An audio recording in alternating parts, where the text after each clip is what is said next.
Hello everyone. Today we talk about how to fix the app of Voloco. We will go to settings.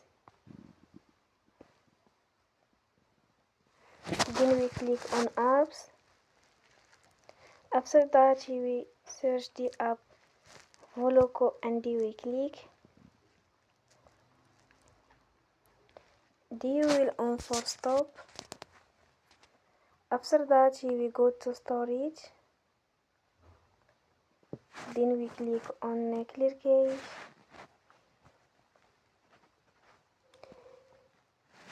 You will go to Play Store